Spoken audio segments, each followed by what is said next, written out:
Nah, ini dia. Banyak masyarakat kita, Mas, ketika jajan, istilahnya ngejajan ya, buka-buka kemasan, itu tidak sadar tentang yang disebut dengan produk ultra proses, yang primadonanya adalah GGL, yaitu gula, garam, dan lemak. Ya. Nah, kita mau bicara tentang itu malam ini. Nah, kebetulan ini adalah yang keluar lebih dulu tentang mie instan, maka kita mau bicara tentang kelebihan mie instan, yaitu apa? Kelebihan garam.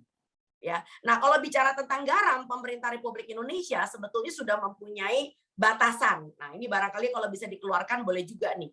Ya, itu yang gambarnya merah yang tadi udah saya kirimkan yang disebut dengan 415. Nah, ini dia 415, cakep.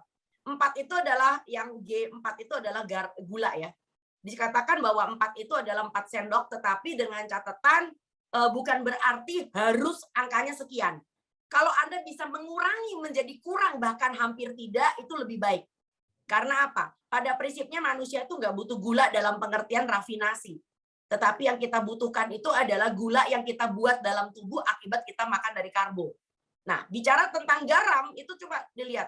Itu cuma dibutuhkannya cuma 1 sendok teh. 1 sendok teh itu ini adalah konsumsi 1 hari ya, 415 ya. Bisa dibayangkan nggak? Nah, ini kita bicara tentang garam ya. So, kebayang nggak kalau garamnya itu berasal dari Anda punya mie instan ya. Kalau kita bicara tentang garam, apa sih garam itu? Ya, nah garam itu adalah bicara tentang segala sesuatu yang Anda dapatkan ya. Kalau seandainya Anda makan yang memberikan senyawa NaCl ya, garam. Pokoknya ada persenyawaan antara NaCl.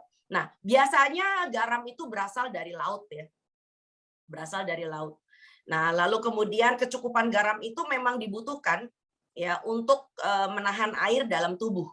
Bekerja sama dengan kalium. Jadi kalau seandainya kita punya natrium tinggi, biasanya kalium kita rendah. Tapi kalau kalium kita tinggi, maka natrium kita akan rendah. Nah, ini balance-nya harus benar karena dia akan menjaga elektrolit tubuh. Nah, bicara tentang cara konsumsi garam, ini penting banget itu. Yang pertama tentu ada baiknya kalau kita mengkonsumsi yang berasal dari sumber aslinya ya. Sebagai bumbu agar makanan tidak tawar, sedapat mungkin menghindari bumbu kemasan dan hindari pangan praktis dan biasakan membaca label, Mas. Nah, ini dia ngerinya. Emang kenapa sih kalau kita nggak baca label? Nah, ini dia. Akhirnya kita punya yang disebut dengan 5K nih. 5K akibat konsumsi garam berlebih. Saya udah bilang tadi, kalau natriumnya ketinggian, maka kalium kita akan rendah. Kalau kaliumnya rendah, nah ini ada di dalam slide berikutnya. Nah, itu dia. Bukan gula ya, garam. 5K akibat konsumsi garam. Kita belum bicara tentang gula. Nah, betul. Yang kita takutkan adalah tentu tekanan darah naik. Nah, ini dia. Garam itu memberikan rasa. Terima kasih sudah nonton.